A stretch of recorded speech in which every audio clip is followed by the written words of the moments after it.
Hello and welcome back to another Craig and Dave Unscripted. So in today's episode, we are going to return to the Ministry of Silly Algorithms. It's been a while. So if you're new to us or you've just forgotten or you missed those videos, you may now be asking the question, what is the Ministry of Silly Algorithms? So I can't actually remember which number video originally came up with this. It's a relatively early one, I think, somewhere in the teens possibly. But we introduced this idea of coming up with the Craig and Dave Ministry of Silly Algorithms. You're told throughout your course, GCSE and A-level, the importance of writing algorithms, and sensible functions and procedures names and sensible variable names and not having redundant code and, self-document, all these good things. In fact, sensible validation. And we thought we would annoy every teacher out in the country by saying, let's throw that out the window. Can you write us a completely bonkers, silly algorithm? Now, I won't go through the full rules because you can go back through our playlist and find the original video. But in essence, you had to write a Python program. It had to be in Python, and it did have to compile and have to do something. So that was fundamentally, it had to be a successful working algorithm that did something. But the way you went about doing it and its purpose could be completely bonkers. And we opened up the Ministry of Silly Algorithms as a competition, and we've received lots of submissions, some from teachers, some from students, and we've been featuring occasional winners. Now, why might you want to do this? Other than your fun and love of programming, there's another fantastic reason. If you get featured in one of our videos, we send you this exclusive official member of the Ministry of Silly Algorithms mug. And you cannot obtain this mug by any other means. It's not available on our merchandise store. You have to write an algorithm and have it submitted to us, and we feature it in our videos. Well, as I said, it's been a little while since we've done one of these. So we're actually going to announce 3 winners. So I'm going to start off by showing you the scroll of honours with our previous winners and our 3 new ones. And I'm going to hand over to Dave, who's going to show you why these were worthy winners and have officially made it into our ministry. So without further ado, I always feel like I should have a drum roll sound effect at this point. Here you are, the scroll of honours. So there's all our previous and past winners. The bottom 3 are new. So we're going to be talking about Jacob Smith. Congratulations. And here's Asciiname Python program. Harry Bird, Hello World 108, and Emma Wiggins. Nerd or not. And I, as always, I have not seen these at all. Dave vets these, so I'm coming at them fresh. First question before I hand over, Dave. Are all 3 of these students or any of these happen to be teachers? Do you know? I'm not entirely sure, but I suspect they're all students. Okay, brilliant. Are you just going to go through them in that order? Yep, I think so. Right, let's start then with Jacob Smith, Asciiname.py. Why did you feel, Dave, this was worthy of entry into our Ministry of Silly Algorithms?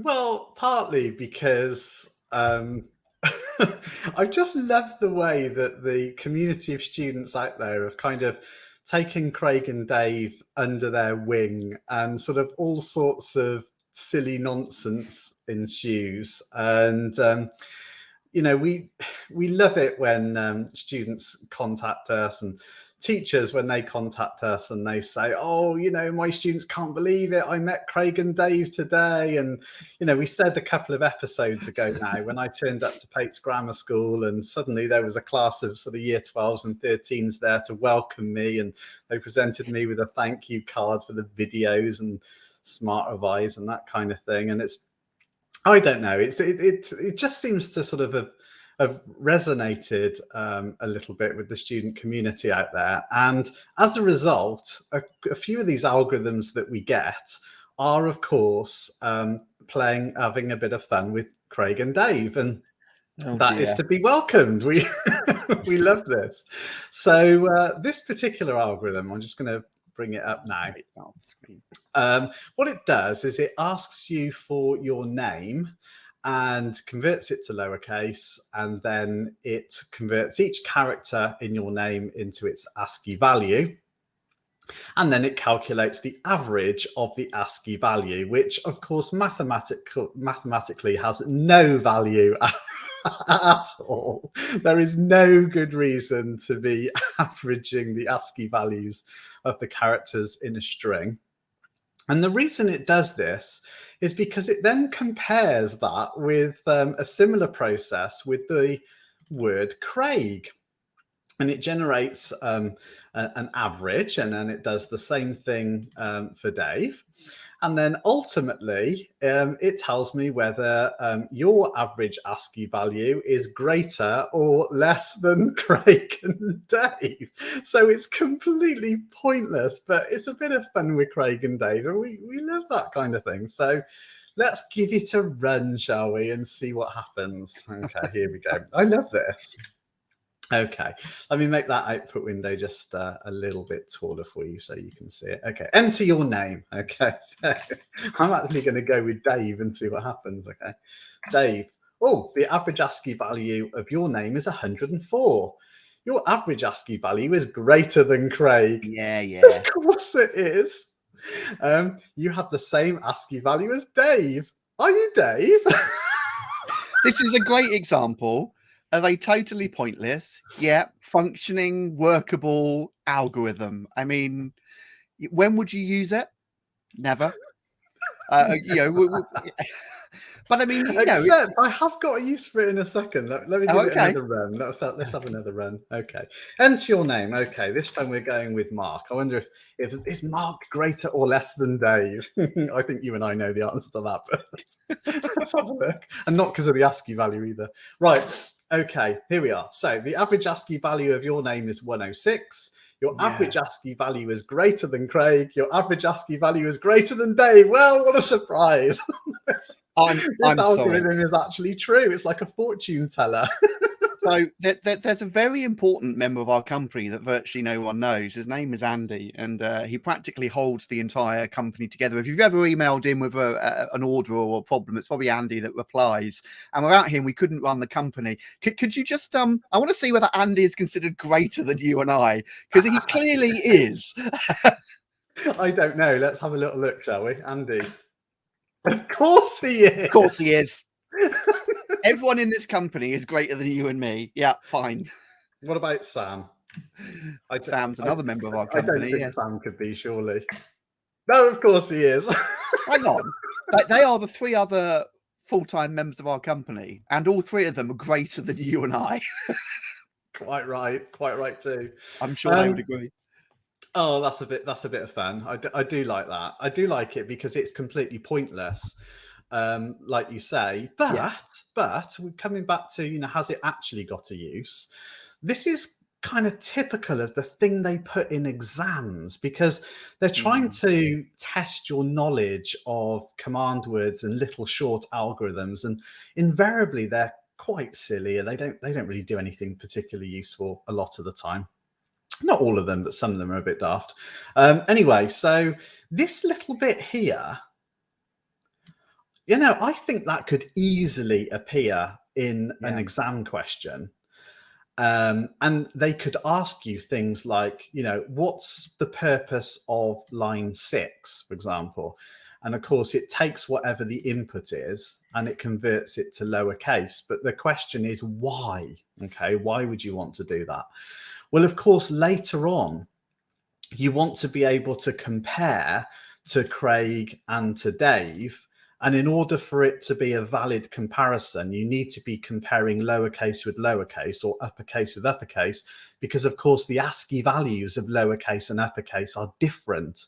And so it would be a bit unfair if you weren't converting them all to lowercase. So you do get questions that are sort of, what's the purpose of line 6, to convert to lowercase to enable the comparison. I mean, and even though the algorithm is, as you say, pointless, just that first block there in lines 5 to 15, it's great when we see students experimenting and playing with this, because the range of skills there, we have data input, we've got string manipulation, we've got lower, we've got the concept of initializing variables, then we've got a for loop, we've got assignment, we've got a print statement. Later on, we saw if statements. There's a range of typical skills that you are going to having to be using in your exam. So even if the algorithm itself is pointless, the experience of writing it and getting to work and debugging it and using those skills is a valuable thing. And if you find it fun, then all the better, because when learning is fun, you retain the knowledge. So, it's a worthwhile exercise, and if you can program for fun, that's great. How often has your English teacher said, reading for fun? We should all be reading. Oh, I don't want to read. It's the same with programming, programming for fun. So a fantastic exercise. The one thing I would say, and I know you have tidied these up before, there are a few things I'm a bit disappointed with. The variable names are far too sensible. Name is called input, average is called AVG, and stuff like that. I would rather, they were pointless variable names or single letters. But I know in the past, total equals total. Maybe you've cleaned that up a bit so we could explain it, or no? I didn't, because for me this time it was about the silliness of the purpose of the algorithm and just the fun of the riff on Craig and Dave, which I really liked. But it was really to highlight the fact that, like you just said, there are so many skills in this little algorithm. I didn't want to mess about with it, because I wanted to use it to highlight the fact that even these silly algorithms contain an awful lot of skills, as you were just articulating. And so, you can have a little bit of fun in class with programming. Not everything we do has to be serious. It's about skills development. And we've said this before. If you can create memorable learning experiences, then students will learn more from that process. So, a lot of what we do in programming is quite dull, but does it have to be? I guess that's the question. Exactly. Sorry, jumping there. I was going to say, if you're a teacher watching, why not create your own ministry in class? Family, right? You may have seen this on Craig and Dave. We're going to do it. I'm going to award a prize once a week or once every half term if you want to do it. The algorithm can be pointless. It must work. You must be able to explain it. If it's a way of getting them to program because they're bored of doing the homework activities, it does it, whatever works for you. We talked about a lot about teaching techniques in our previous video. So if it works, great. Did you add the header there in comments? I know you typically do that. No, I didn't. I mean, I added Jacob's name in there just so I could remember whose algorithm it was. But the actual comments, no, they were put in by Jacob. So for the Ministry of Silly Algorithms, we frown upon the comments. We frown upon the white space. We frown upon the sensible variable names. So really, is it a contender? It's jolly lucky that it was. You're lucky, Jacob. Really lucky. But in all seriousness, this is how you want to write algorithms. Of course, we're only having a little bit of fun by breaking the standard rules for programming, just to have a bit of fun. But coming back to the serious matter a moment.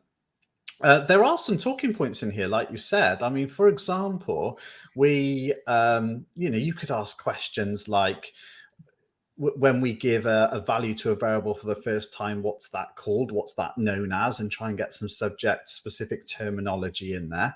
But later on, if you have a look, so we initialize that counter to be 0, and then it says counter equals counter plus 1 down there. So you can ask, what's the purpose of that? And obviously it's adding 1 to counter every time it goes around that for loop. What would we call that? That's an increment.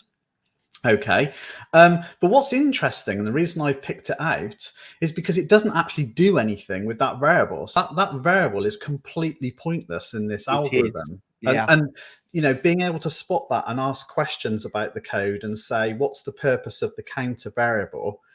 It adds 1 every time it goes around the loop. Yes, but why? Well, that's a good question, actually, because it never gets used. And having those class discussions can be really fruitful, because what it does, of course, is it says average equals total divided by the length of the name, which is absolutely fine. Or you could have put counter in there. So there's a good little class discussion there about should we use len name or should we use counter? Could there be an advantage of doing one or the other? I wonder whether actually Jacob originally wrote this as a while loop.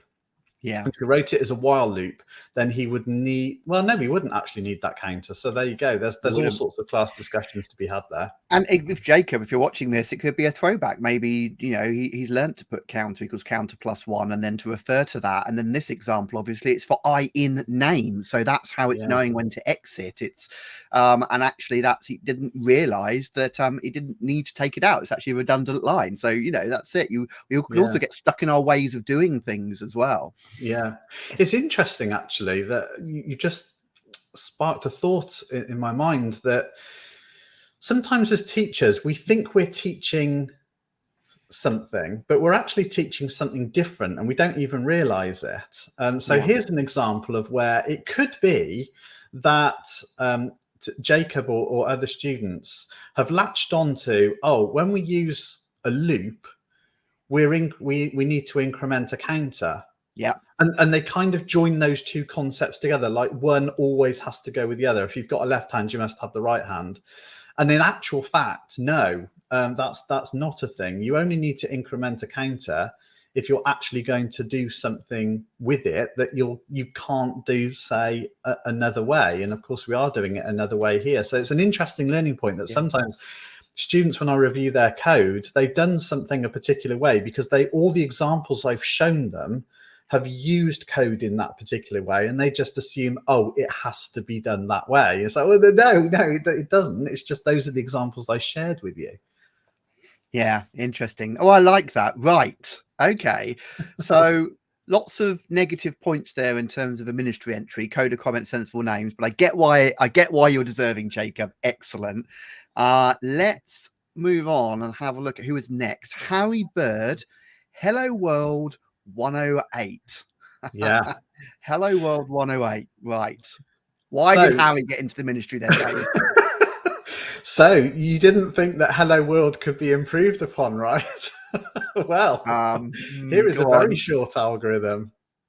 Okay, that it kind of improves on Hello World. So Hello World, just for those of you that don't know, is a program that has become a bit of a tradition now, that when you learn a programming language for the very first time, the first program that you write is called Hello World. And all it does is output the words Hello World to the screen. So you just understand how to do a simple output statement as the first thing you learn in a new programming language. So that's become a sort of rite of passage for programmers. It's what everybody does when they learn a new programming language for the first time.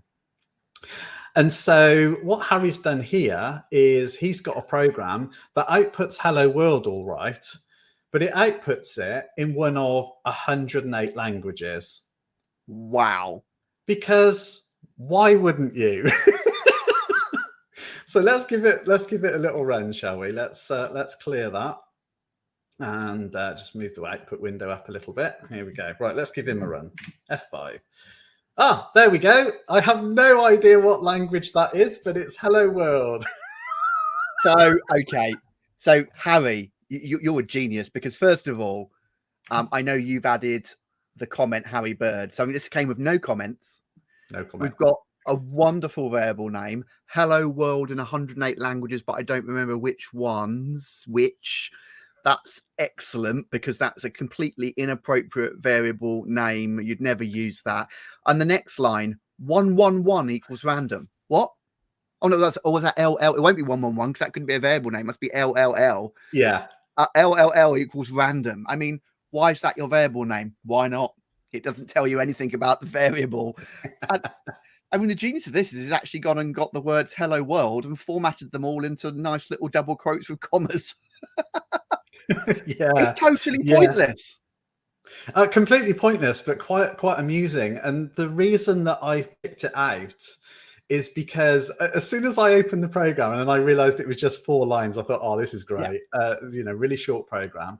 But it was that variable name.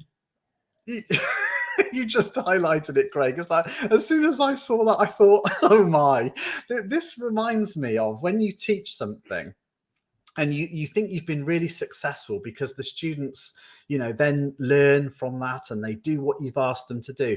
But inevitably, when you work with young people, they kind of take it too far and they sort of don't know when to stop. And it's like it really amuses me sometimes that they take the concept of what they've learned and they quite deliberately take it too far. I really love that about young people. So, Hello World in 108 languages, but I don't remember which one's which is a beautiful variable name. I couldn't possibly improve on it other than adding a few more characters. And it did make me wonder, is there a character limit to the number of characters you can have in a variable name?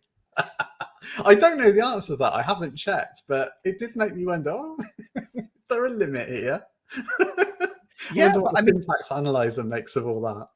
and the point is, the syntax analyzer doesn't care, does it? It's a perfectly valid variable name, and it compiles and works. The fact that we'd hope that that variable name never made it into a real decent program is neither here nor there. This is the ministry, and Yeah. it works. There's no spaces in it. It doesn't start with a number.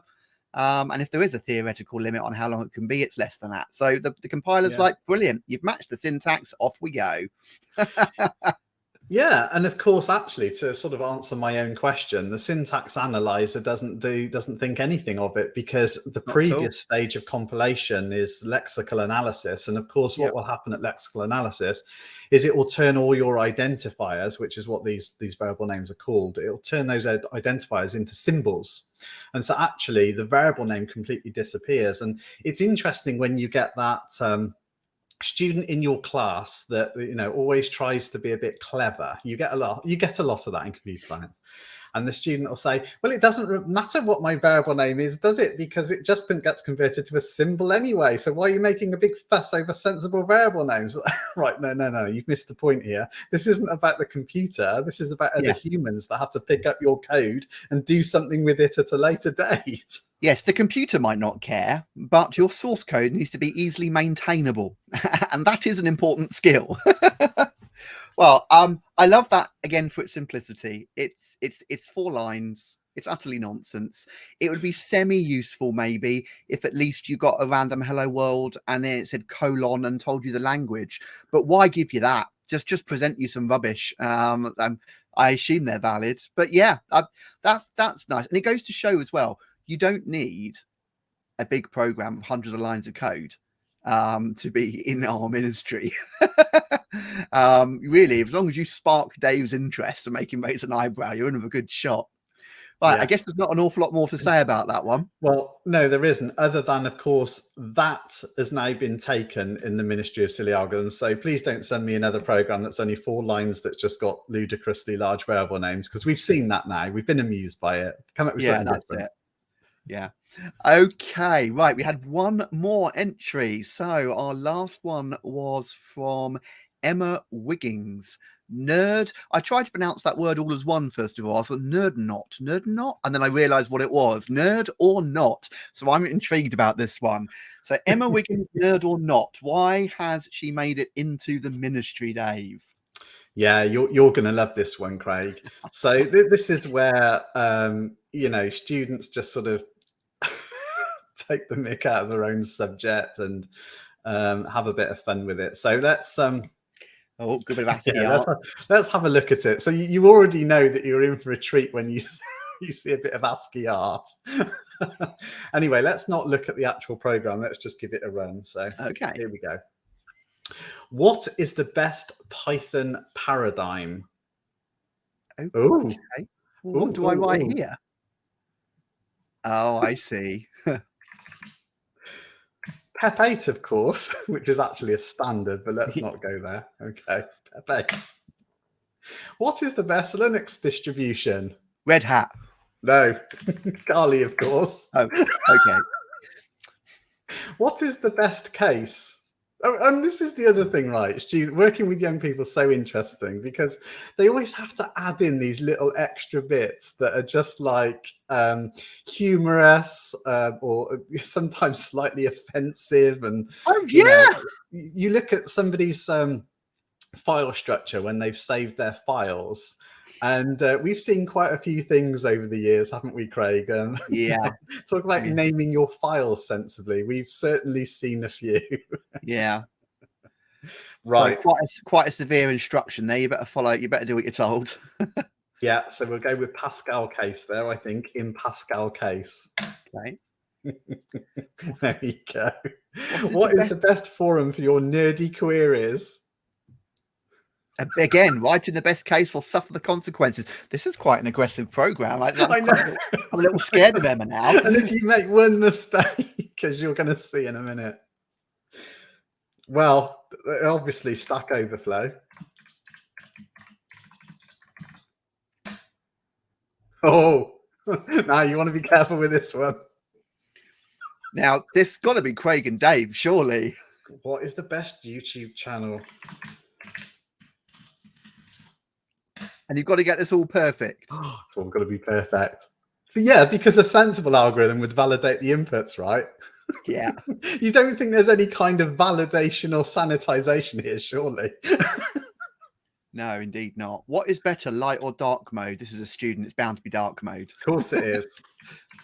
And I can't remember if that's the right answer. It's either dark or dark mode. I'm not sure. Let's have a look. Hey, congrats. You're a good nerd. Society is proud of you. Now, never look at the code for this program because it will burn your eyes. Wow. But let's give it another run and get something wrong, because that's even more humorous. Slightly nervous now. Okay. Okay. What's the best Python paradigm? Okay. OOP. What? So I get some. Now, this hasn't formatted very well because I've made the screen narrow, but it's a kind of ASCII art of a dead tortoise, right? And what I love about this, right, is that the student has taken a quote from what teachers say all the time, right? Well, we don't say this bit, but you're a disappointment to society. We don't say that ever, right? But we do say, I'm not angry, just disappointed. You've let me down. This is the best bit. You've let me down. You've let the school down. You've let your parents down. But most importantly, you've let yourself down. Here's a dead tortoise. How many teachers say that? And here's a dead tortoise. You've got to love it, Craig. You just got to love it. That's genius. And that happens. That happens. Pause there. That happens at any point you get any of the answers even a little bit wrong, I'm guessing. Oh, absolutely, yeah. Because if you look at, if you didn't write Kali for Linux, because you were going to have me put Red Hat in there, I was. Then no, it goes to this subroutine called die big. Wow. Only young people would do that. By the way, that's not necessary. But it wouldn't be a good ministry algorithm if we executed our selection statements gracefully, would it? Oh no. And it just does that all the way through, does it? It's the same, right? So you've got to get everything right. Does. Any if statement you get wrong triggers die pig. Yes, and that's obviously at the top. And then what you get is not a dead pig, a dead tortoise. Oh, sorry. Yes, of course. Of course. And that's the tortoise there, is it? That is the tortoise, yeah. Which actually, if I give it another run, I've just had a thought. I might be able to give it a run, and I might be able to let's bring that window up a little bit. I might be able to reduce the. There we go, Craig. Look at that. Well, there he is. There's his shell on the bottom. Oh, it's even a comment underneath. See, it's stuck on its back and has died because of you. That's right. Oh yeah, I've just noticed that. I didn't notice that before. And no capital letter for I on it, naughty. And no full stop at the end of the sentence either.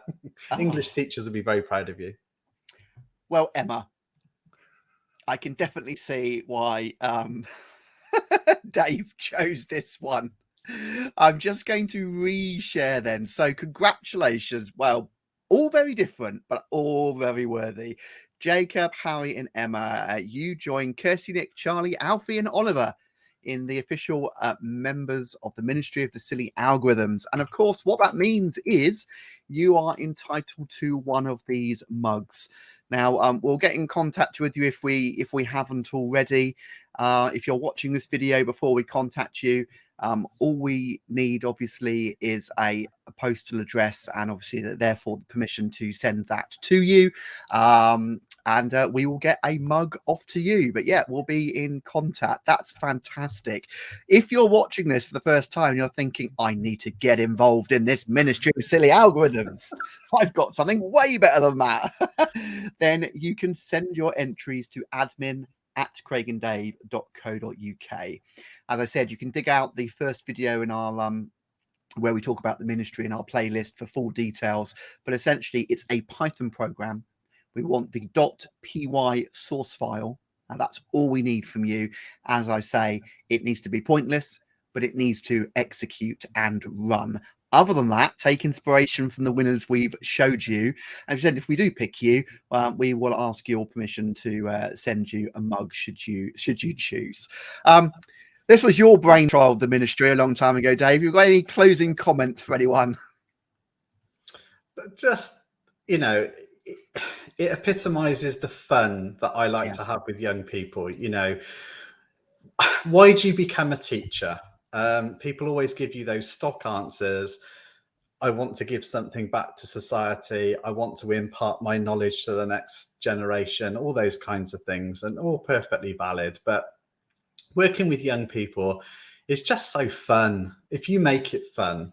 And if you try and get on their level a little bit and don't be too offended with the things that they do and say, then I think you can enjoy your school days. I do think that. So thank you so much to everybody that takes the trouble and the time to write a little silly algorithm, because it does make us chuckle and makes the job worthwhile. It does. Right. Well, thank you very much, everyone. 3 very deserved winners. We're looking forward to seeing more. That's it from us today. We'll join you again next week for another Craig and Dave Unscripted. Bye-bye.